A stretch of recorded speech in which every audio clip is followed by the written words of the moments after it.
மத்தேயு அதிகாரம் 24:23 இப்படியா சொல்லுது, அப்பொழுது இதோ கிறிஸ்து இங்கே இருக்கிறார், அதோ அங்கே இருக்கிறார் என்று எவனாகிலும் சொன்னால் நம்பாதேயுங்கள். ஏனெனில் கள்ள கிறிஸ்துக்களும் கள்ள தீர்க்கதரிசிகளும் எழும்பி கூடுமானால் தெரிந்து கொள்ளப்பட்டவர்களையும் வஞ்சிக்கத்தக்கதாக பெரிய அடையாளங்களையும் அற்புதங்களையும் செய்வார்கள். ஆமாங்க, போன வாரம் கள்ள தீர்க்கதரிசிகளுக்கு எச்சரிக்கையாக இருங்கள்னு ஒரு வீடியோ போட்டிருந்தேன். அதில் சர்வ வல்லமையுள்ள தேவனுடைய திருச்சபை என்பதாக இந்தியாவுக்குள் நுழைந்திருக்கிற புதிதான ஒரு கள்ள தீர்க்க தரிசனத்தை பற்றி நான் உங்களுக்கு சொல்லியிருந்தேன். ஃபேஸ்புக் மூலமாக பல குழுக்கள் உருவாக்கி அதில் இயேசுவின் புகைப்படம் போட்டு அழகழகான வசனங்களை போட்டு மக்களை ஏமாற்றி கொண்டிருக்கிற சீனாவிலிருந்து வந்திருக்கிறதான இந்த கள்ள தீர்க்க தரிசனத்தை பற்றி நான் உங்களுக்கு சொல்லியிருந்தேன். அந்த வீடியோ இன்னும் நீங்கள் பார்க்கலனா மேலே வர லிங்கை கிளிக் பண்ணுங்கள். இந்த வீடியோ அதனுடைய தொடர்ச்சி தான். ஏன்னா நான் போன வாரம் போட்டதுக்கு அப்புறமா என்ன நடந்தது, இந்த ஒரு வார காலகட்டத்தில் அந்த வீடியோனால எனக்கு கிடைச்ச ரெஸ்பான்ஸ் என்ன அப்படிங்கிறத பற்றி தான் பார்க்க போகிறோம். இந்த ஒரு வார காலகட்டத்தில் இன்னும் பல ஃபேஸ்புக் ப்ரொஃபைல்ஸை நான் பார்த்தேன். அந்த ஃபேஸ்புக் ப்ரொஃபைல்ஸில் ஒரு குறிப்பிடத்தக்க விஷயம் என்னென்னா, அவங்களோட ப்ரொஃபைல் ஃபோட்டோ மோஸ்ட்லி சைனீஸ் ஃபோட்டோவாக வச்சுருப்பாங்க. அதே போல் பெயர்களும் பார்த்தீங்கன்னா கொஞ்சம் சைனீஸ் மற்றும் அமெரிக்கன் கலந்த மாதிரி வச்சுருப்பாங்க. பாருங்கள், இந்த ப்ரொஃபைல் ஜென்னி மரீனோ, யூனிவர்சிட்டி ஆஃப் டெல்லியில் படித்தாங்களாம், நியூயார்க்கில் இப்போ இருக்காங்களாம். இப்போ பாருங்கள், இந்த Jenny மரீனோங்கிறவங்க Anna Nagar Methodist search 12th main ரோட்டில் தங்கியிருக்காங்களாம் சென்னையில். அங்கே இருந்துட்டு ஒரு போஸ்ட் போடுறாங்க, கர்த்தராகிய இயேசு திரும்பி விட்டார், கர்த்தர் உங்கள் கதவை தட்டினால் கதவை திறந்து அவரை வரவேற்க விரும்புகிறீர்களா? இங்கே கர்த்தராகிய இயேசு திரும்பி விட்டாரா? எப்படி? அதுதாங்க யாங் ஜியாங் என்கிற அந்த சீன பெண் தான் இயேசுவாக இப்பொழுது அவதாரம் எடுத்து வந்திருக்கிறதா இவங்க சொல்லிட்டு இருந்தாங்க. இதை நான் போன வீடியோவில் சொல்லியிருந்தேன். இப்போவும் நம்ம அவங்கள பற்றி இன்னும் அதிகமாக பார்க்க போகிறோம். சரி, தொடர்ந்து பார்ப்போம். பாருங்கள், இவங்க எல்லாத்து ப்ரொஃபைல்லையும் கண்டிப்பாக இந்த சர்வ வல்லமையுள்ள தேவனுடைய திருச்சபைங்கிற பேஜில் இருக்கிற வசனங்களை இவங்க ஷேர் பண்ணியிருப்பாங்க. அதே போல் இவங்களோட விஷயங்கள் பார்த்தீங்கன்னா நல்லா தான் இருக்கும் கேட்குறதுக்கு. தேவனுடைய இரக்கமும் சகிப்புத்தன்மையும் அரிதானவை அல்ல, மனிதனுடைய உண்மையான மனந்திருப்புதலே அரிதானது என்பதாக இவர்கள் மனந்திருப்புதலை பற்றி பேசுவாங்க, இயேசுவின் வருகை பற்றி பேசுவாங்க. இதெல்லாமே ஒரு இன்ட்ரெஸ்டிங்கான தியாலஜிக்கல் டாபிக்ஸ். இந்த மாதிரி விஷயங்களை கேட்ட உடனேயே நம்ம ஈஸியாக ஈர்த்து கொள்ளப்படுவோம். அதனால தான் இவங்க பயன்படுத்துகிறதான டாப்பிக்கே ரொம்ப கிரிட்டிக்கலாக இருக்குது. அப்புறம் கவனமாக இவங்க போடுற பிக்சர்ஸ் எல்லாம் பார்த்தீங்கன்னா ஒரு விஷயம் தெரியும், அவங்க கையில் வச்சிருக்கிற புக்கு பைபிள் கிடையாது, த வேர்ட் பிகேம் ஃப்ளஷ் அப்படிங்கிறதா ஒரு புத்தகத்தை வச்சுருக்காங்க. இது கிட்டத்தட்ட பார்த்தீங்கன்னா வேதத்திற்கு இணையான ஒரு புத்தகம்னு அவங்க சொல்கிறாங்க. இதே மாதிரி தான் இந்த சர்ச் ஆஃப் தி லேட்டர் டே செயின்ட்ஸ்னு இன்னொரு கல்ட் இருக்குது, அது மார்மனிசம்னு சொல்லுவாங்க. அவங்களும் இதே மாதிரி வேதத்திற்கு இணையாக த புக் ஆஃப் மார்மன் ஒன்று கையில் வச்சுருப்பாங்க. அதே போல் தான் இவங்களும் வேதம் மட்டும் போதாது, இந்த யாங் ஜியாங் என்கிற பெண் கிறிஸ்து சொல்லுகிறதான சில விஷயங்கள், த வேர்ட் பிகேம் ஃப்ளஷ் என்கிறதான வார்த்தை மாம்சமாகி என்கிற இந்த புஸ்தகத்தில் அடங்கி இருக்குது. இதை எல்லாரும் நாம படிக்கணும்னு கட்டாயப்படுத்துவாங்க. இது ஆரம்பத்தில் இதெல்லாம் தெரியாதுங்க. போக போக அவங்களோடு நாம் சேர்ந்து அவங்க நமக்கு நம்பிக்கைக்குரியவர்களாக மாறும்போது தான் இந்த விஷயங்கள் எல்லாம் கொஞ்சம் கொஞ்சமாக நமக்குள்ளே புகுத்துறாங்க. நான் முன்னாடியே சொன்னது போல் இவங்களுடைய புகைப்படங்கள் எல்லாமே ரொம்ப அட்ராக்டிவாக இருக்குது. ஏன்னா இவங்களுக்கு ஒரு நல்ல ஒரு மீடியா டீம் இதுக்காகவே ஒர்க் பண்ணிட்டு இருக்காங்க. அதே போல் எப்போவுமே தமிழ் வசனங்களே போட்டுட்டு இருந்தால் சந்தேகம் வந்துடும் என்பதற்காக சில நேரங்களில் வேறு போஸ்ட்டுகளும் இவங்க ஷேர் பண்ணுவாங்க. ரொம்ப தந்திரமாக செயல்படுறாங்க.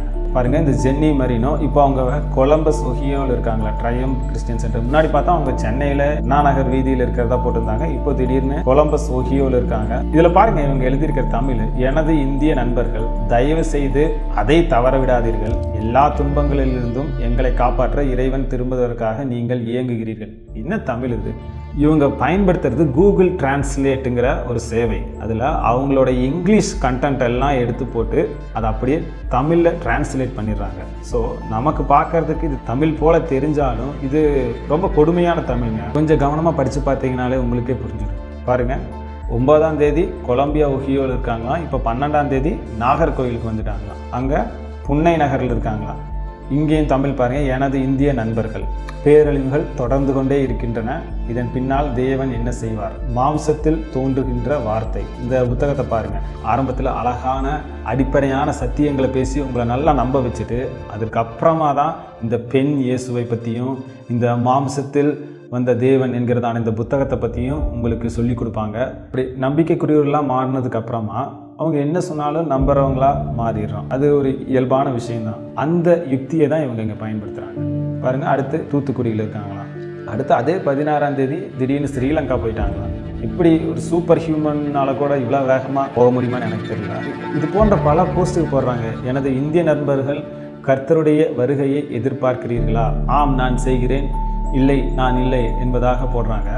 நம்ம மக்கள் உடனே ஆம், இல்லைன்னு கடன்னு கீழே கமெண்ட்ஸ் பார்த்தீங்கன்னா வேகமாக போயிட்டே இருக்கு. இவங்க யாரு, என்ன, எதை பற்றியும் யோசிக்கிறது இல்லை. எதுக்கு எடுத்தாலும் ஆமைன் போடுறதுக்கு தான் ரெடியாக இருக்காங்க. அப்படி ஏமாந்து இருக்கிறவங்கள பிடிக்கிறது தான் இவங்களுடைய நோக்கமாக இருக்குது. அடுத்து இன்னொரு profile, Tan Si Chuan, Nancy Grace Tan. எப்படி ப்ரொனவுன்ஸ் பண்ணுறதுன்னு தெரியல. இவங்களும் கிட்டத்தட்ட அதே போல் வாதை நம்மேல் இருக்கிறது, தேவனுடைய சித்தம் என்ன என்பதாகவும் நாம் பயன்படுத்துகிற சில வசனங்களே கூட போகிறாங்க. இதோ திருடனை போல வருகிறேன் என்பதாக இங்கே ஒரு வசனத்தை போட்டிருக்காங்க. இவங்க தான் இங்கே திருடனை போல வந்திருக்காங்க. இங்கே வசனம் இயேசு கிறிஸ்துவின் வருகை பற்றி சொல்லியிருந்தாலும் இங்கே இந்த சர்வ வல்லமையுள்ள தேவனுடைய திருச்சபை தான் இப்போ திருடனை போல தமிழ் கிறிஸ்தவ கம்யூனிட்டிக்குள்ளே வந்திருக்காங்க. பாருங்கள், நான் முன்னாடியே சொல்லியிருந்தது போல் இவங்க பயன்படுத்துகிறதான இந்த புகைப்படத்திலேயே உங்களுக்கு நல்லா தெரியும். அவங்க காட்டுற அந்த book, the word appears in the flesh, அதாவது வார்த்தை மாம்சமாக வெளிப்பட்டது என்பதான புத்தகத்தை தான் அவங்க காட்டுறாங்க. அவங்க வேதத்தையே பயன்படுத்தலை. அவங்கள பொறுத்தளவு வேதம் ஒரு ஹிஸ்டாரிக்கல் ரெக்கார்டு, அது ஒரு வெறும் வரலாற்று பதிவு தான். தேவனை பற்றி இன்னும் அதிகமாக தெரிந்து கொள்ளணும்னா இந்த பெண் இயேசு சொல்கிறது தான் நம்ம கேட்கணுமா? பாருங்க என்ன ஒரு கொடுமை. அடுத்து ஒரு ப்ரொஃபைல், கெர்த்தேலின். இவங்களும் சென்னையில் இருந்தாங்களாம், இப்போது ஒர்லாண்டோ ஃப்ளோரிடாவில் வாழ்ந்துட்டு இருக்காங்களாம். அவங்க ப்ரொஃபைல் ஃபோட்டோவை பாருங்கள், எல்லாமே சைனீஸ் முகங்கள். எனக்கும் சைனீஸுக்கும் எந்த தனிப்பட்ட பகையும் கிடையாது, அவங்கள நான் வெறுக்கிறதும் கிடையாது. ஆனால் இந்த ஒரு குறிப்பிட்ட கள்ள தீர்க்க தரிசனத்தை பற்றி தான் இங்கே நான் சொல்ல விரும்புகிறேன். அடுத்து பேட்ரிக்கா பீட்டர்சன். இவங்களும் சென்னையில் இருந்தாங்களாம், இப்போது நியூயார்க்கில் வாழ்ந்துட்டு இருக்காங்களாம். எல்லாம் பாருங்கள், நம்ம தமிழ் ஆட்கள் பலரும் ஏமாந்து போய் இவங்க கொடுக்குற ஃப்ரெண்ட் ரெக்வஸ்ட் எல்லாம் ஏற்றுக்கிட்டு அதில் மாட்டிகிட்டு இருக்காங்க. நீங்களும் ஒவ்வொரு நாளும் கடவுளிடம் ஜெபிக்கிறீங்களா? ஆம், இல்லைன்னு கேட்டால் உடனே எல்லாரும் ஆம் இல்லைங்கிறதா போடுறாங்க. இதில் யார் இந்த ஏமாந்த ஆளுன்னு பார்த்து அவங்கள இவங்க பிடிச்சிடுறாங்க. நான் முன்னாடியே இவங்க எழுதுகிற தமிழை பற்றி சொல்லியிருந்தேன். செலவழித்தோம், கடவுளுக்கு கொஞ்சம் மிச்சம் இருந்தது. உண்மையில் நாம் கடவுளிடம் நெருங்கி வருவது நேர விரயம் அல்ல. என்ன செலவழித்தோம், கடவுளுக்கு கொஞ்சம் மிச்சம் இருந்தது, என்ன மிச்சம் இருந்தது பாருங்க. இது போன்ற கொடுமையான தமிழை இவங்க எழுதுகிறாங்க. ஆனால் நம்ம மக்கள் எதையும் பார்க்குறது இல்லை. அழகாக பிக்சர் இருக்கா, உடனே ஆமீன் போடலாமா இல்லை அல்லேலூயா போடலாமா, இதுக்கு தான் பார்க்குறாங்க. அப்புறம் போதாததுக்கு இவங்க ஆப் வேறு வச்சுருக்காங்க. ஆப்பை இலவசமாக பதிவிறக்குங்க. இது இறைவனின் வருகையின் சமீபத்திய செய்திகளை கொண்டு வரும். கவனமாக இருங்க. சும்மா கிடைக்கிற ஆப்பெல்லாம் டவுன்லோட் பண்ணி எல்லாத்தையும் கேட்டுட்டு இருக்காதீங்க. சிலர் நினைக்கிறாங்க ஃபேஸ்புக்கில் தான் இந்த பிரச்சனை இருக்குதுன்னு. இல்லைங்க, இவங்க ஃபேஸ்புக் மூலமாக வாட்ஸ்அப்லேயும் அவங்க தொடர்பு கொள்கிறாங்க. இந்த வாட்ஸ்அப்பை வச்சு ஆப்பை பயன்படுத்த சொல்கிறாங்க. இது போன்ற எல்லா மீடியாலையும் இவங்க இப்போ இருந்துக்கிட்டு இருக்காங்க. ஸோ உங்களுடைய நண்பர்கள், உங்களுடைய சபை விசுவாசி மக்கள் எல்லாத்துக்கும் இந்த வீடியோவை கண்டிப்பாக பகிர்ந்து கொடுங்க. மூலமாக பலர் பிரயோஜனப்பட்டிருக்காங்க. அதான் ரொம்ப சந்தோஷமான விஷயம். போன வீடியோ நான் போட்டதில் பலர் ஐயோ இதெல்லாம் தெரியாமல் நான் பாட்டுக்கு இவங்களை ஃபாலோ பண்ணிட்டு இருந்தேனே, இவங்க சொல்கிறதுக்கெல்லாம் ஆமீன் அல்லேலூயா போட்டுட்டு இருந்தேனே அப்படிங்கிறத சொன்னாங்க. அதுக்கு பார்க்கும்போது எனக்கு ரொம்ப சந்தோஷமாக இருந்தது. இது எத்தனை பேருக்கு பிரயோஜனமாக இருக்க போதும்னு எனக்கு தெரியல. ஆனால் அதன் மூலமாக ஒரு ஆத்மா இது போன்ற கள்ள தீர்க்க தரிசனங்கள்லேருந்து தப்பிச்சு உண்மையான சத்தியத்துக்கு வந்தாலே அதுவே எனக்கு ஒரு பெரிய சந்தோஷங்க. அடுத்து பாருங்க, இங்கே ஒரு போஸ்ட்டு. எனது இந்திய நண்பர்கள், உங்களுக்கு தெரியுமா, கர்த்தர் ஏற்கனவே ஒரு வெள்ளை மேகம் மீது திரும்பியுள்ளார். ஏற்கனவே திரும்பிட்டாராம். யார் அது? அந்த யாங் ஜியாங்ங்கிற அந்த பெண் இயேசு தான். அவங்கள பற்றி தான் இவங்க சொல்கிறாங்க. ஆனால் இதை பற்றியெல்லாம் நம்ம யோசிக்க மாட்டோங்க. ஐயோ இயேசு வந்துட்டாரா, எப்படி வந்துட்டாரு அப்படின்னு தான் அடுத்து அந்த ஆர்வத்தில் நம்ம இவங்ககிட்ட பேச ஆரம்பிப்போம். அவங்க முதல்ல சொல்ல மாட்டாங்க, ஏன்னா நம்மளால் ஏற்றுக்க முடியாது. இயேசு எப்படி ஒரு பெண்ணாக வருவாரோ அப்படின்னு நம்ம சிந்திக்க தான் செய்வோம். ஆனால் தமிழ் கிறிஸ்தவர்கள் அந்த அளவுக்கு ஏமாந்து போயிடுவாங்கன்னு நினச்சி இப்படிப்பட்ட போஸ்ட்டுகள் போட்டிருக்காங்களா, அதுதான் புரியலைங்க. நான் கூட நினச்சேன் இதெல்லாம் அவங்க தவிர்த்துட்டு போயிடுவாங்கன்னு. ஆனால் ஒரு வருத்தத்துக்குரிய விஷயம் என்னென்னா, இந்த மாதிரி போஸ்ட்டுகள் எல்லாம் பார்த்து கொண்டும் அதுக்கப்புறமா என்ன பண்ணியிருக்காங்க, இவங்க கொடுக்குற வாட்ஸ்அப் என் மூலமாக அந்த வாட்ஸ்அப் குரூப்பில் இணைந்து அங்கே இவங்க சொல்கிறதெல்லாம் கேட்டுட்டு இருந்திருக்காங்க. அதை தான் இனி நாம் பார்க்க போகிறோம். இப்போ பார்க்குறீங்களா, கடவுளை வணங்குங்கள், இதுதான் அவங்க பயன்படுத்துகிற அந்த வாட்ஸ்அப் குரூப். இவங்க என்ன செய்கிறாங்க அப்படிங்கிறத பார்க்குறதுக்காக இந்த குரூப்பில் நான் இணைஞ்சேன். உள்ளே போய் பார்த்தோன்னே இந்த குரூப் அட்மின்ஸ் எல்லாருமே பார்த்தீங்கன்னா எல்லாருமே ஃபாரினில் இருக்காங்க. அவங்க நம்பர்ஸை பார்த்தீங்கனாலே உங்களுக்கு தெரிஞ்சிருக்கும். பார்த்தீங்களா, நான் முன்னாடியே சொல்லியிருந்தேன், இது போன்ற பொய்யெல்லாம், அதாவது இயேசு பெண்ணாக வந்திருக்கிறாரு, இதெல்லாம் போய் தமிழ் கிறிஸ்தவர்கள் நம்புவாங்களான்னு நம்ம யோசிச்சிருப்போம். ஆனால் இங்கே ஆல்ரெடி 124 பேர் இந்த குரூப்பில் சேர்ந்துருக்காங்க. அதில் உங்களுடைய நண்பர்கள், உங்கள் சபை விசுவாசிகள் கூட இருக்கலாம். நீங்கள் தான் அதை கண்டுபிடிக்கணும். பாருங்கள், ஒவ்வொரு மணி நேரத்திற்கும் பல இந்தியர்கள், குறிப்பாக பல தமிழ் கிறிஸ்தவர்கள் இந்த குரூப்பில் இணைஞ்சிட்டே இருக்காங்க. நான் முன்னாடியே சொன்னேங்க, இவங்க முதலிலே அடிப்படை சத்தியங்களை தான் சொல்லுவாங்க. குறிப்பாக ஜெபத்தை பற்றி, வேத வாசிப்பை பற்றி, அது எல்லாமே பொதுவாக எல்லா கிறிஸ்தவர்களுக்கும் ஒரு ஆர்வத்தை கொடுக்கும். ஆனால் அடுத்து அவங்க எங்கே எடுத்துகிட்டு போகிறாங்கங்கிறத தான் நம்ம யோசிக்கிறது இல்லை. இந்த குரூப்பில் பல கான்வர்சேஷன்ஸ் போயிட்டு இருந்திருக்கு. அதில் நல்லா பேசுகிற மாதிரியே பேசி மக்களை ஏமாற்றிட்டு இருக்காங்க. இங்கே எனக்கு ஒரு விஷயம் புரியலைங்க, இந்த ஃபேஸ்புக் ப்ரொஃபைல்ஸ், இந்த வாட்ஸ்அப் குரூப், இவங்களுக்கெல்லாம் எப்படி தமிழ் தெரிஞ்சுது? எல்லாமே ஃபாரின் ஃபோன் நம்பர்ஸாக இருக்குது. ஃபோட்டோஸ் எல்லாம் பார்த்தீங்கன்னா சைனீஸ் ஃபேஸாக இருக்குது. என்னை பொறுத்தவரை இது எல்லாமே ஒரு ஃபேக் ப்ரொஃபைல்ஸ். இல்லாட்டி பல இந்தியர்கள், குறிப்பாக பல தமிழர்கள் இவங்கக்கிட்ட ஏதாவது காசு வாங்கிட்டு ஏமாத்துறதுக்காக இது போன்ற விஷயங்களை செஞ்சிட்ருக்கலாம். ரொம்ப கவனமாக இருங்க. இங்கே தான் நான் ஒரு இன்ட்ரெஸ்டிங்கான விஷயம் பண்ணேன். இவங்களை பற்றி எச்சரிக்கிறதான ஒரு வீடியோ போட்டிருந்தேன் இல்லைங்களா? அதே வீடியோவை எடுத்து இவங்க குரூப்லேயே நான் போட்டு பார்த்தேன் என்ன நடக்குதுன்னு. நான் போட்டு கிட்டத்தட்ட ஒரு மணி நேரத்தில் பார்த்தீங்கன்னா பலர் இந்த வீடியோவை பார்த்துட்டு எனக்கு தனிப்பட்ட விதமாக மெசேஜ் அனுப்பியிருந்தாங்க. ரொம்ப தேங்க்ஸ் பிரதர், இப்படி ஒரு விஷயத்தை எங்களுக்கு சொன்னதுக்காக. இது தெரியாமல் நாங்கள் இந்த குரூப்பில் இருந்தோம் அப்படிங்கிறத சொன்னாங்க. அதே போல் அவங்க அந்த குரூப்பை விட்டு கூட வெளியே போய்கிட்டே இருந்தாங்க. இங்கே தாங்க ஒரு வேடிக்கையான விஷயம், அந்த குரூப் அட்மின்ஸுக்கு யாருக்குமே தமிழ் தெரிஞ்சதோ இல்லையோ தெரியல. அவங்க யாருமே ரொம்ப நேரமாக அந்த வீடியோவை பற்றி கண்டுக்கலை. அது நமக்கு ஒரு அட்வான்டேஜாக இருந்தது. ஆனால் திடீர்னு ஒரு பிரதர் அங்கே இப்படியா ஒரு விஷயத்தை கேட்குறாரு. Is it true information, is it about eastern lightning church அப்படிங்கிறதா கேட்குறாரு. இந்த பதிவை பார்த்தோன்னே தான் அந்த அட்மின்ஸ் கொஞ்சம் பரபரப்பாயிட்டாங்க. ஐயோ, நம்மளை பற்றி யாரோ எடுத்து சொல்லிட்டாங்களே அப்படின்னு. உடனே என்ன நடக்குது, என்னை ரிமூவ் பண்ணிட்டாங்க. ஆமாங்க, இந்த வீடியோவை பார்த்த பலரும் இந்த குரூப்பை விட்டு கொஞ்சமாக வெளியே போயிட்டே இருந்தாங்க. அதை கண்டுபிடிச்சிட்டு உடனே என்னையும் வெளியேற்றிட்டாங்க. அதுக்கப்புறம் கூட பலரும் அந்த குரூப்பை விட்டு வெளியே வந்து என்கிட்ட சொன்னாங்க, ரொம்ப நன்றி பிரதர், இது போன்ற ஒரு விழிப்புணர்வு கொடுத்ததுக்கு என்பதாக சொன்னாங்க.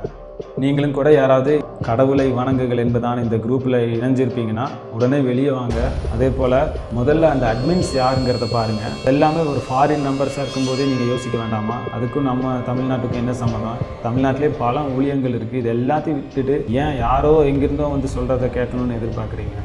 இதோ பாருங்கள், ஆன்ஜி அப்படிங்கிற இந்த ஒரு அட்மின் தான் என்னை ரிமூவ் பண்ணாங்க. ஸோ இந்த ப்ரொஃபைல் ஃபோட்டோ கூட அவங்க அடிக்கடி மாற்றிக்குவாங்கன்னு நினைக்கிறேன். ரொம்ப எச்சரிக்கையாக இருங்க. இது அவங்களுடைய யூடியூப் சேனல், சர்வ வல்லமையுள்ள தேவனுடைய திருச்சபை.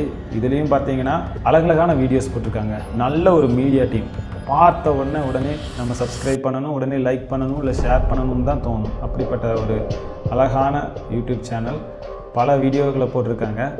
இதில் ஒரு வேடிக்கையான விஷயம் என்னென்னா, தலைப்புகள் எல்லாமே தமிழில் இருக்கும். ஆனால் வீடியோக்குள்ளே போய் பார்த்தீங்கன்னா எல்லாமே இங்கிலீஷ் இல்லாட்டி சைனீஸ் அப்படி தான் இருக்கும். ஆனால் அதுக்கு கீழே தமிழ் டிரான்ஸ்லேஷன் போட்டிருப்பாங்க. நமக்கு பார்த்தோன்னா ஒரே சந்தோஷமாக இருக்கும். சீனா தேவனுடைய சுவிசேஷத்துக்கு விரோதமான ஒரு நாடாக இருந்தாலும் இப்படிப்பட்டதாக மக்கள் அங்கே ஆராதிக்கிறாங்களே. ஆனால் இவங்க ஒரு கள்ளத்தீர்க்க தரிசனம் என்று தெரிஞ்சதுக்கப்புறமா இவங்களை ஆதரிப்பது சரியாக இருக்காது. இது வரைக்கும் ஃபேஸ்புக், வாட்ஸ்அப்பில் இந்த கள்ளத்தீர்க்க தரிசிகள் பண்ணிகிட்ருக்கிற அட்டூழியமான விஷயங்களை உங்களுக்கு நான் காமிச்சு கொடுத்தேன். போன வீடியோவில் கூட இந்த church of the almighty God, அதாவது சர்வ வல்லமையுள்ள தேவனுடைய திருச்சபை, அவங்களுக்கு இன்னொரு பேர், அதாவது ஈஸ்டர்ன் லைட்னிங், கிழக்கிலிருந்து வரக்கூடிய மின்னல் அப்படிங்கிறதா கூட அதை சொல்லலாம். இப்படி 2 பேர் இவங்களுக்கு இருக்குது. ஆனால் இந்த தமிழ்நாட்டில் நடக்கிறதான இந்த ஊழியத்தில் அவங்க அந்த ஈஸ்டர்ன் லைட்னிங் அப்படிங்கிற பேரை பயன்படுத்துறது இல்லை. ஏன்னு பார்த்தீங்கன்னா, நீங்கள் கூகுளில் போய் பாருங்கள், ஈஸ்டர்ன் லைட்னிங் அப்படின்னு போட்ட உடனே என்ன வருது? ஃபஸ்ட்டு நியூஸே பாருங்கள், kidnapping, murder and a female Christ, இப்படி ஒரு நியூஸுங்க. அதாவது பல கடத்தல்கள், பல கொலைகள், பெண் இயேசுவினால் நடத்தப்படுகிறதான இந்த குரூப் பிரச்சனைக்குரிய குரூப்பாக இருக்குது அப்படிங்கிறதா ஒரு நியூஸ் போட்டிருக்காங்க. அதே போல் அடுத்த நியூஸ் பாருங்கள், the men who lost their wives to eastern lighting. அதாவது பல கிறிஸ்தவ குடும்பங்களுக்குள்ள இது பிரச்சனை ஏற்படுத்தியிருக்கு. குறிப்பாக கணவர்கள்கிட்ட இருந்து மனைவிகளை பிரித்து எடுத்து கொண்டு போய் அவங்க குழுக்களில் சேர்த்திக்கிறாங்க. எதுக்காக சேர்த்திக்கிறாங்கன்னு பார்த்தீங்கன்னா, அது இன்னும் அதிர்ச்சி தரக்கூடியதாக இருக்குது. இந்த பெண்களை பல தவறான முறையில் பயன்படுத்துகிறாங்க. சொல்லப்போனால் விபச்சாரத்துக்கு கூட பயன்படுத்துகிறாங்க. ஏன்னா அது ஆண்டவருக்காக செய்கிறதான ஒரு செயல்னு கூட இவங்க போதிக்கிறதா ஒரு விஷயம் இருக்குது. பாருங்கள், யூடியூப்லேயும் ஈஸ்டர்ன் லைட்டிங் அப்படின்னு சர்ச் பண்ணிங்கன்னா China's violent Christian cult the church of the almighty காட்னு பிபிசி நியூஸ் போட்டிருக்காங்க. அடுத்து சேனல் 4 நியூஸில் இன்சைடு சைனாஸ் ஜீசஸ் கல்ட் என்பதாக. அப்புறம் ஹிந்தியில் கூட யாரோ ஒருத்தர் போட்டிருக்காரு, 11 மாதங்களுக்கு முன்பாகவே இந்த பிரச்சனையை பற்றி அவங்க சொல்லியிருக்காரு. அப்புறம் பாருங்கள், 9 மாதத்துக்கு முன்பாகவே வியான் அப்படிங்கிற ஒரு சேனலில் gravitas Chinese female Jesus cult a new threat for India அப்படிங்கிறதா எச்சரிச்சிருக்காங்க. அப்புறம் பலரும் இந்த சர்ச் ஆஃப் தி அல்மைட்டி காடை பற்றி எடுத்து சொல்லியிருக்காங்க. The wrong teachings of the church of the almighty God, the cult number 79 eastern lightning. அப்புறம் பாருங்கள், Times of India Chinese female Jesus buries Nagaland church. நான் ஏற்கனவே இந்த நியூஸை பற்றி சொல்லியிருந்தேன். நாகாலாந்து பேப்டிஸ்ட் சர்ச் அமைப்பின் சார்பாக ஆல்ரெடி அவங்க ஒரு எச்சரிக்கை கொடுத்துருக்காங்க. இந்த சைனீஸ் கல்ட் குரூப் வேகமாக பரவிட்டு இருக்காங்க, மிகுந்த எச்சரிக்கையாக. நான் ஏன் இதெல்லாம் உங்களுக்கு காட்டுறேன்னா, தமிழ்நாட்டில் இது வரைக்கும் யாரும் இதை பற்றி பேசலை. இதுதான் என்னால் ஏற்றுக்கவே முடியும். பல விஷயங்களை பற்றி பேசுகிற நம்ம ஆட்கள் இது போன்ற கள்ள தீர்க்க தரிசனங்கள் வஞ்சகமாக நுழைகிறாங்க, திருடனை போல நுழைஞ்சிருக்காங்க. ஆனால் இதை பற்றி எடுத்து சொல்கிறதுக்கு யாரும் இல்லை. இதனால் அதுதான் எனக்கு சுத்தமாக புரியல. அதை பற்றி எடுத்து சொன்னால் எங்களுக்கு இதெல்லாம் தேவையில்லைப்பா, நாங்களாம் ரொம்ப பத்திரமா இருக்கோம், எங்கள் விசுவாசிகளாம் ரொம்ப பரிசுத்தமாக இருக்காங்க அப்படின்னு ஈஸியாக இதை ஒதுக்கிட்டு போயிடுறாங்க. பாருங்கள், யூடியூப்பில் இவங்களை பற்றி யாராவது ஏதாவது நல்ல விஷயம் போட்டிருக்காங்களா? Beware of the eastern lightning cult. Eastern lightning's ஹெட் குவார்ட்டர்ஸ் was seized by the New York government. அமெரிக்க தேசத்திலேயே கூட நியூயார்க் கவர்மெண்ட் இவங்களோட ஆஃபீஸை சீல் வச்சுட்டாங்கிறதா போட்டிருக்கு. சரி, இனி இருக்கிற நேரத்தில் இவங்களை பற்றி இன்னும் கொஞ்சம் விஷயங்கள் நம்ம தெரிஞ்சுக்கலாம். போன வீடியோவில் நான் சொல்லியிருந்தேன், இவங்க சைனீஸ்லேருந்து வந்த ஒரு குரூப், சீனா கவர்மெண்ட்னால தடை செய்யப்பட்ட ஒரு கல்ட் குரூப், அங்கே இருக்கிற கம்யூனிஸ்ட் பார்ட்டிக்கு எதிராக செயல்பட்டு கொண்டிருக்கிற ஒரு குரூப். அப்புறம் பார்த்தீங்கன்னா, இவங்க இயேசு கிறிஸ்து மாமிசத்தில் வந்துவிட்டார், அவருடைய 2ஆம் வருகை நடைபெற்று விட்டது என்பதாக நம்புகிற ஒரு குரூப். யாங் ஜியாங் என்கிற அந்த பெண் தான் கடைசி கால கிறிஸ்து என்பதாகவும் நம்பிட்டு இருக்காங்க. ஏற்கனவே சொன்னது போல் நம் கையில் இருக்கிற இந்த வேதம் இவங்களுக்கு போதுமானதாக இல்லை. அதனால தான் மாமிசத்தில் வெளிவந்த தேவன் என்பதாக வேதத்தோடு சேர்த்து இன்னொரு புத்தகத்தையும் இவங்க கொடுத்துட்ருக்காங்க. இவங்களை பற்றி இன்னும் கொஞ்சம் பார்த்தோன்னா, இவங்க பழைய ஏற்பாட்டில் இருக்கிற யெகோவா தேவனை நம்புகிறாங்க. அந்த கடவுள் புதிய ஏற்பாட்டில் இயேசு கிறிஸ்துவா வந்ததாகவும் இவங்க ஏற்றுக்கிறாங்க. ஆனால் அந்த இயேசு கிறிஸ்துவை சர்வ வல்லமையுள்ள தேவன், அதாவது அல்மைட்டி காட் என்பதாக தான் நம்ம சொல்லணுமா. அதே நேரம் அந்த சர்வ வல்லமையுள்ள தேவன் இப்போது இந்த பெண் கிறிஸ்து மூலமாக செயல்பட்டு கொண்டிருக்கிறார் என்பதாக இவங்க விசுவாசிக்கிறாங்க. இந்த பெண் கிறிஸ்து மூலமாக தேவன் செயல்படுறது அப்போஸ்தலர்கள் செயல்பட்டதை விட சற்று வித்தியாசமானது என்பதாக இவங்க சொல்கிறாங்க. என்னென்னா, அப்போஸ்தலர்கள் அந்த நாட்களில் மனிதர்களால் என்ன செய்ய முடியுமோ அதை மட்டும்தான் செஞ்சாங்களாம். இப்போது தேவனே, அதாவது சர்வ வல்லமையுள்ள தேவனே இந்த பெண் மூலமாக வந்து செயல்படுறாரு என்பதாக இவங்க சொல்கிறாங்க. அப்போது இவங்க சொல்கிறது என்னென்னா, இந்த யாங் ஜியாங் பெண்ணே கடவுளாம். ஏற்றுக்க முடியுதுங்களா அவங்களால? இவங்க சபையோட வெப்சைட்டில் போய் பார்த்தீங்கன்னா என்ன சொல்லுதுன்னா, இந்த ஊழியம் எந்த மனுஷனால் உருவாக்கப்பட்டதில்லை. அதை தான் நம்ம எல்லாரும் சொல்கிறோம், எந்த ஊழியமே மனுஷனால் உருவாக்கப்பட்டதில்லை, அது உண்மைதான். ஆனால் இவங்க சொல்கிறது இந்த ஊழியம் சர்வ வல்லமையுள்ள தேவனாலேயே உருவாக்கப்பட்டது, நம்மளும் அதை தான் நம்புகிறோம். ஆனால் இவங்க சொல்கிறது இந்த பெண் தான் சர்வ வல்லமையுள்ள தேவனா. அப்புறம் அதே போல் இப்போ இருக்கிற நாட்களில் தேவனுடைய வெள்ளை சிங்காசன நியாயத்தீர்ப்பு நடந்து கொண்டிருக்கிறது. இந்த ஒயிட் த்ரோன் ஜட்ஜ்மெண்ட்டுங்கிறது இப்போது இவங்கள் மூலமாக செயல்பட்டு கொண்டு இருக்கிறதாகவும் இவங்க நம்புகிறாங்க. அதே மாதிரி எல்லா கிறிஸ்தவ டினாமினேஷன்ஸும், பெண்டிகோஸ்டாக இருக்கட்டும், ஆர்த்தடாக்ஸாக இருக்கட்டும், சிஎஸ்ஐ, சிஎன்ஐ, பேப்டிஸ்ட், மெத்தடிஸ்ட், எதுவாக இருக்கட்டும், எங்கேயுமே பரிசுத்தாவியானவர் இல்லையா. இவங்ககிட்ட மட்டும்தான், இந்த சர்வ வல்லமையுள்ள தேவனுடைய திருச்சபையில் மட்டும்தான் பரிசுத்தாவியானவர் செயல்பட்டுருக்காங்களாம். இப்படி தான் இவங்க சொல்லிட்டு இருக்காங்க. அப்புறம் இவங்க திருத்துவத்தை நம்புறதில்லை. பிதா, குமாரன், பரிசுத்தாவியானவர் இவங்க 3மே 3 செப்பரேட் பர்சன்ஸ் என்பதாக இருந்தாலும் இன் எசன்ஸ் இவங்க ஒன்றாக இருக்கிறார்கள். பிதா, குமாரன், பரிசுத்த ஆவியானவர் என்பதாக இவர்கள் 3 தனி நபர்களாக, இவர்களுடைய செயல்பாடுகள் வித்தியாசமாக இருந்தாலும் கடவுள் என்கிறதான சாராம்சத்தில் இவர்கள் ஒன்றாக இருக்கிறார்கள். அதுதான் திருத்துவ சத்தியம். இதை புரிஞ்சு கொள்வது ரொம்ப கடினம் தான். அதுக்காக இதை நாம் இல்லை என்பதாக சொல்லிவிடவும் முடியாது. இவங்களை பொறுத்தவரை பார்த்தீங்கன்னா, பிதா, குமாரன், பரிசுத்த ஆவியானவர் எல்லாமே கடவுளோட ஒவ்வொரு அவதாரம்னு கூட சொல்லலாம். பிதா இருக்கும்போது குமாரன் பரிசுத்தாவியனர் இருக்க மாட்டாங்க, குமாரன் இருக்கும்போது பிதா பரிசுத்தாவியனர் இருக்க முடியாது, பரிசுத்தாவியனர் இருக்கும்போது மீதி 2 பேரை நம்ம பார்க்க முடியாது. யாரோ ஒருத்தர் தான் செயல்பட்டு இருப்பாங்க, ஆனால் 3 விதமாக செயல்பட்டு இருப்பாங்க என்பதாக ஒரு தவறான போதனை தான் இவங்க சொல்கிறாங்க. ஏன்னா வேதத்தில் அப்படி சொல்லலை. இயேசு இந்த உலகத்தில் இருக்கும்போதே பிதா செயல்பட்டு கொண்டிருந்தார், அதே நேரம் பரிசுத்த ஆவியானவரும் செயல்பட்டு கொண்டிருந்தார். 3 பேருமே ஒரே சிந்தையோடு இணைந்து செயல்படுகிறவர்கள். அந்த மிஸ்ட்ரி நம்மளால் இப்போ புரிஞ்சிக்கவே முடியாதுங்க. நிச்சயமாக அது நாம் தேவனை சந்திக்கும் போது, அவர் வருகையில் அல்லது நாம் பரலோகத்திலே அவரை பார்க்கும்போது கூட அது புரிஞ்சிக்க முடியுமான்னு எனக்கு தெரியல. அப்படிப்பட்ட ஒரு மிஸ்ட்ரி நம்மளுடைய ஞானத்திற்கு ஏற்றுக்கொள்ள முடியாத அளவுக்கு அது ஒரு பெரிய விந்தைன்னு சொல்லலாம். அதே போல் இவங்களை பொறுத்தவரை பார்த்தீங்கன்னா, இயேசு மனிதகுல பாவங்களை எல்லாம் மன்னிச்சிட்டாரு. இப்போ நம்ம எல்லாம் வாழ்கிறது கிருபையின் காலத்துக்குள்ளே இருக்கிறோம் என்பதாக சொல்கிறாங்க. நம்ம தமிழ்நாட்டிலே கூட பல கிருபையின் சுவிசேஷங்கள் போயிட்டுருக்குங்க. இந்த ஹைப்பர் கிரேஸ் என்கிறதான ஒரு சத்தியம் இருக்குது. அதில் மட்டும் போய் தவறி கூட மாட்டிடாதீங்க. அதாவது கிருபையினால் என்ன வேணாலும் செஞ்சுக்கலாம், எந்த பாவம் வேணாலும் செஞ்சுக்கலாம். ஏன்னா நம்ம கிருபையின் காலத்துக்குள்ளே இருக்கிறோம். கடவுள் நம்மளை தண்டிக்கவே மாட்டார் என்பதாக சொல்லி கொண்டிருக்கிற சில மக்கள் இருக்கிறாங்க, சில கூட்டத்தினர் இருக்காங்க. மிகுந்த எச்சரிக்கையோடு இருங்க. அதே போல் இயேசு கிறிஸ்து நமக்காக சிலுவையில் செய்த காரியங்கள் போதுமானதாக இல்லை என்பதாக இவங்க சொல்கிறாங்க. ஏன்னா அவர் ரட்சிப்பிற்கு ஒரு வழிவகையை தான் செஞ்சு வச்சிருக்காரு. இப்போ இந்த அல்மைட்டி காட், இந்த யாங் ஜியாங்பின் என்கிற இந்த பெண் இயேசு என்ன சொல்கிறாரோ அதை கேட்டீங்கன்னா தான் உங்களுக்கு முழு ரட்சிப்பு என்பதாக இவங்க சொல்கிறாங்க. அப்புறம் இவங்களோட மெயினான தலைமையிடம் சைனாவில் இருக்குது. அது இல்லாமல் ஹாங்காங், நியூயார்க், சான் பிரான்சிஸ்கோவில் இருந்தும் கூட செயல்பட்டு இருக்காங்க. அப்புறம் இவங்க மேலே பல குற்றச்சாட்டுகள் இருக்குங்க. செக்ஷுவல் செடக்ஷன், அதாவது பெண்களை வஞ்சித்து ஈர்த்து தவறான முறையில் பயன்படுத்துகிறதான ஒரு செயல்பாடு இந்த குரூப்பில் இருந்துகிட்ருக்கு. அதே போல் பல கிட்னாப்பிங் நடக்குது. பலரை கடத்தி கொண்டு போய் எங்கே வைக்கிறாங்க, இங்கே கொண்டு போட்டுடுறாங்களா, என்ன பண்ணுறாங்கன்னு தெரியறதில்ல. அதே போல் பலருக்கு பிரைப்ஸ், பலருக்கு மாமூல் கொடுக்குறாங்க, பலரையும் பிரெயின் வாஷ் பண்ணுறாங்க. அப்புறம் பிளாக்மெயில் பண்ணுறாங்களாங்க. பாருங்கள், இவங்கக்கிட்ட போய் விழுந்து ஏமாந்துக்கிட்டா அடுத்து நம்மளோட ஃபோட்டோஸ், நம்மளோட அக்கௌண்ட்ஸ் இது எல்லாத்தையும் வாங்கிக்கிட்டு நம்மளையே பிளாக்மெயில் பண்ணுறாங்க. ஆரம்பத்தில் இவங்க சீனாவில் இருந்த ஹவுஸ் ஒய்ஃப்ஸ், அதாவது வீட்டில் இருக்கிற பெண்கள், ஏழைகள், இவங்களை தான் டார்கெட் பண்ணிகிட்டு இருந்தாங்க. அடுத்ததாக பார்த்தீங்கன்னா இப்போது உலகம் முழுவதும் பரவி இருக்காங்க. பல நாடுகளில் இவங்களை எச்சரிச்சிருந்தாலும் இந்தியாவில் இவங்க நுழைஞ்சு, குறிப்பாக தமிழ்நாட்டில் இப்போ தான் நுழைஞ்சு அது தீவிரமாக செயல்பட்டு இருக்காங்க. கடைசியாக இவங்களை பற்றி சொல்லிக்க விரும்புகிறது, இவங்க ஒரு டேஞ்சரஸான குரூப். இன்னதான் இயேசு கிறிஸ்துவை ஏற்றுக்கொள்கிறோம், இயேசுவின் வசனங்களை நாங்கள் போதிக்கிறோம் என்று சொன்னாலும் கூட இவங்களுடைய போதனைகள், அதாவது இந்த யாங் ஜியாங்பின் என்கிற அந்த பெண் இயேசு சொல்லுகிற போதனைகளை கேட்டால் தான் நமக்கு ரட்சிப்பு என்பதாக அவங்க கன்வின்ஸ் பண்ணுறதுக்கு முயற்சி பண்ணிக்கிட்டு இருக்காங்க. தயவு செஞ்சு உங்கள் நண்பர்கள், உங்கள் சபை விசுவாசிகள் யாராச்சும் இதில் சிக்கி இருக்கிறாங்களான்னு கவனித்து பாருங்கள். அவங்கக்கிட்ட இதை பற்றி சொல்லுங்கள். முடிந்தால் இந்த வீடியோக்களை மற்றவங்களுக்கு ஷேர் பண்ணுங்கள். இதை பற்றி நான் இதுக்கு மேலே பேச வேண்டிய அவசியம் இல்லைன்னு நினைக்கிறேன். தொடர்ந்து நம்ம ஜெபிப்போம். இந்த கொரோனாவின் தீவிரம் ஒரு பக்கம் மாமிசத்தில் நம்மளை கஷ்டப்படுத்திட்டு இருந்தாலும், ஆவியில் இந்த ஆத்துமாவை கொள்ளுகிறதான இந்த கள்ள தீர்க்க தரிசனங்கள்லேருந்து நம்ம பாதுகாக்க வேண்டியதும் ரொம்ப அவசியமாக இருக்குது.